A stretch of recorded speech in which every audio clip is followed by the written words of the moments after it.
안녕하세요, 여러분. 잘 지냈어요? 제가 수업을 하다 보면 한국어를 배울 때 학생들이 어려워하는 주제가 몇 가지 있어요. 그 중에 하나가 바로 숫자입니다. 초급부터 중급, 고급 학습자까지 모두 헷갈려 하는 부분이에요. 수와 관련된 수업을 할 때마다 듣는 말이 도대체 왜 두 개의 시스템을 섞어서 쓰냐고 학생들이 묻는데요. 정말 놀라운 사실이 뭔지 아시나요? 한국인들은 두 가지 시스템이 있다는 것 자체를 잘 인지하지 못합니다. 특별히 생각해 본 적도 없고 두 개를 따로 나눠서 배운 적도 없어요. 그래서 제 남편이나 친구들에게 한국의 숫자에 대한 이야기를 하면 다들 그제서야 깜짝 놀랍니다. 그러다 보니 한국인들도 왜 이렇게 쓰고 있는지 잘 모릅니다. 저도 처음에는 잘 몰랐어요. 그런데 학생들이 정말 많이 힘들어하고 질문을 많이 해서 제가 좀 찾아봤습니다. 한국의 숫자 시스템은 왜 두 가지이고 어떤 기준으로 나눠서 쓰는지, 그리고 왜 시간을 말할 때는 섞어서 쓰는지 말이죠. 알고 보니 그럴 만한 한국 역사적 배경이 있었어요. 오늘은 그 이야기를 해볼게요. 배경을 이해하면 숫자를 말할 때 조금은 도움이 되지 않을까 싶습니다. 한국어에는 숫자를 말하는 방법이 두 가지가 있습니다. 하나는 고유어 숫자, 다른 하나는 한자어 숫자예요. 고유어는 하나, 둘, 셋, 넷, 다섯 이렇게 시작하는 수이고요. 한자어는 1, 2, 3, 4, 5 이런 식으로 말하는 수입니다.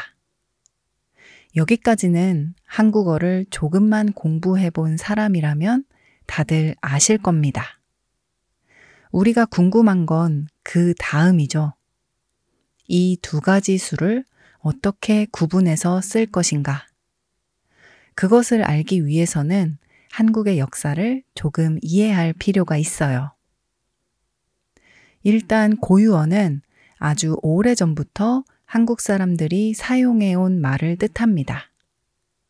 언제부터 쓰게 됐는지, 어디서부터 시작된 말인지 알 수 없을 만큼 대부분 오래된 말이고요.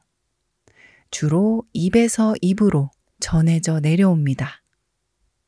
그러다 보니 일상생활과 아주 밀접한 단어들이 많아요. 따라서 한국 학생들이 가장 먼저 배우는 단어는 대부분 고유어이고요. 당연히 한국어를 배우는 외국인들도 고유어를 가장 먼저 배웁니다. 숫자도 마찬가지예요. 한자어 숫자를 쓰기 전에 한국 사람들은 이미 고유어 숫자를 사용하고 있었습니다.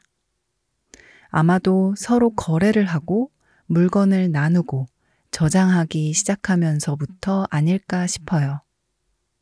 내가 가진 게 몇 개인지, 몇 개를 사용했는지, 몇 개가 남았는지 등등 개수를 세는 것이 수의 가장 기본적인 역할이니까요. 따라서 고유어 숫자는 물건을 셀 때 가장 많이 쓰입니다.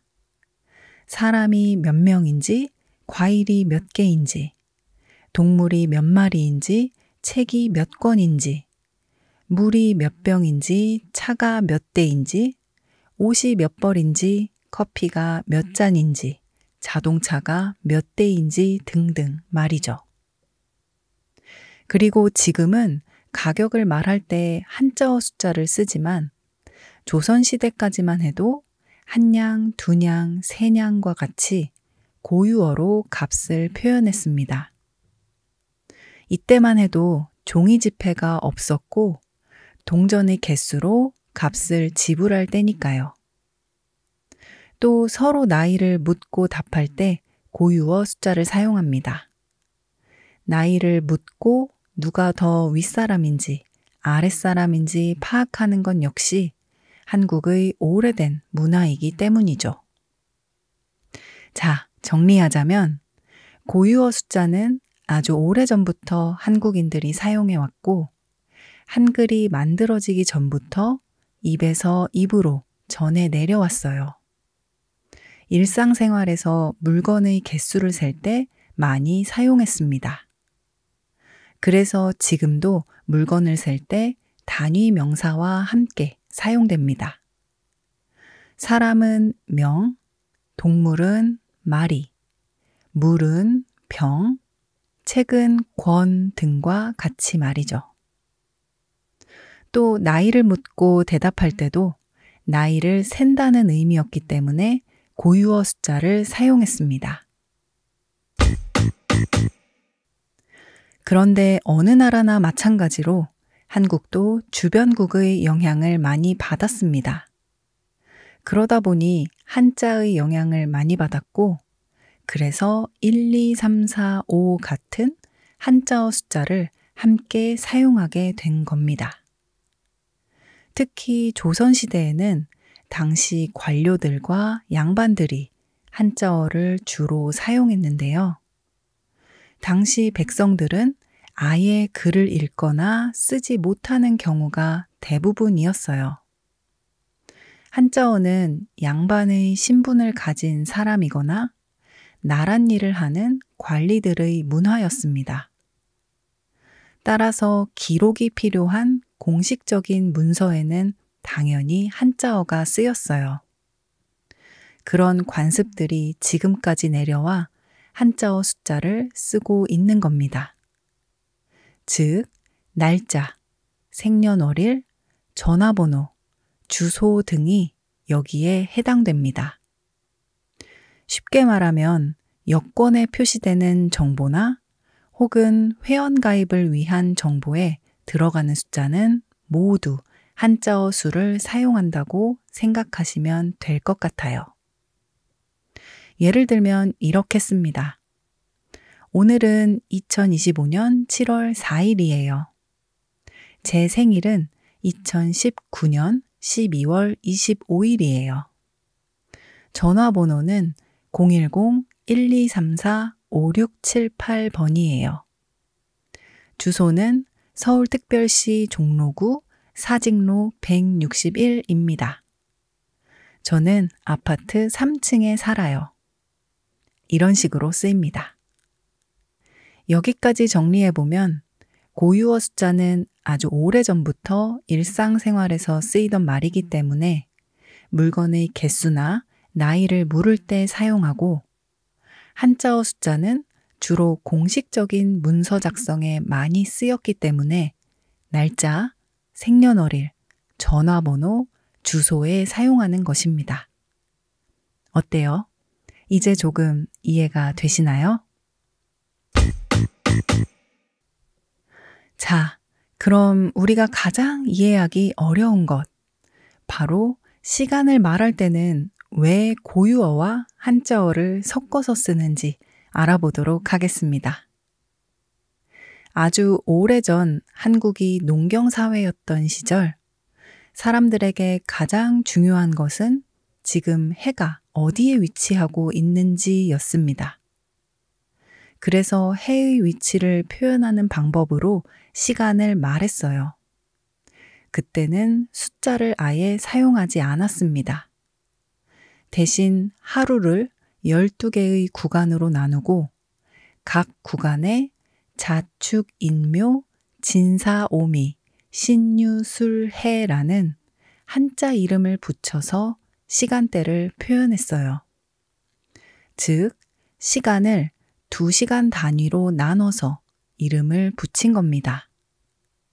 예를 들어 자시는 밤 11시부터 1시, 오시는 정오쯤, 유시는 해질 무렵입니다. 이것은 중국에서 들어온 방법인데요. 하루를 12구간, 2시간 단위로 나눈 이유에 대해 여러 가지 이야기가 있습니다. 2시간 정도면 해와 별의 움직임이 잘 느껴지기도 했고, 또 12은 하늘과 인간 세상의 조화를 상징하는 숫자라고 합니다. 게다가 실제로 하루를 12등분 2시간씩으로 나눈 시간대가 일정과 활동을 나누기에 적당했습니다. 그때는 지금처럼 복잡한 활동이 없었으니까요. 그럼 시계가 없는데 어떻게 알았을까요? 그것은 해와 달, 별의 움직임, 또 닭이 우는 소리, 종치는 소리 등으로 시간을 짐작했다고 합니다. 그래서 그때는 닭이 울 무렵에 오세요. 해가 중천일 때 시작할까요? 이런 식으로 말했습니다. 이런 옛날 한국의 시간 표현 중에서 지금까지도 일상에서 자연스럽게 쓰이는 표현들이 꽤 많은데요. 자세한 내용이 궁금하신 분들은 멤버십 영상을 확인해 주세요. 자, 이렇게 오랫동안 한국에서는 숫자를 쓰지 않고 시간을 표현했는데요. 조선 후기에 들어서면서 지금처럼 1시, 2시 이렇게 말하는 표현이 등장하기 시작했어요. 아주 자연스럽게 백성들의 말 속에서 시작된 겁니다. 그 이유는 몇 가지가 있는데요. 먼저 세종대왕이 만든 한글이 많이 퍼져서 이제 백성들도 글을 읽고 쓸 수 있게 되었습니다. 드디어 말로만 존재하던 고유어가 글로 기록할 수 있게 된 것이죠. 그리고 조선 후기에는 상업이 점점 발전하기 시작했어요. 따라서 도시와 시장에서 정확한 약속 시간이 필요했습니다. 그러다 보니 고유어 숫자를 붙여서 시간을 표현하기 시작했어요. 정리하자면 하나, 둘, 셋은 사람들이 매일 쓰던 고유어인데 한글이 퍼지면서 소리 그대로 기록이 가능해졌습니다. 때마침 상업이 발달하게 되면서 보다 정확한 시간을 표현해야 했는데요. 이때 고유어 숫자를 사용하여 시각을 표현하기 시작한 것입니다. 그것이 계속 이어져 내려와 지금도 시를 말할 때는 고유어 숫자를 사용하는 것이죠. 그럼 왜 분과 초는 한자어 숫자를 쓰는 걸까요? 사실 분과 초는 한국에 원래 없던 개념이었습니다. 이 단위들은 서양 시계 문화가 들어오면서 생긴 것이에요. 서양의 시계와 함께 정확한 시간 체계가 한국에 들어왔고, 그때 미닛, 세컨 같은 단위가 한자로 번역이 된 겁니다. 조선 후기부터 백성들 사이에 한글이 보급되어 쓰인 건 맞아요.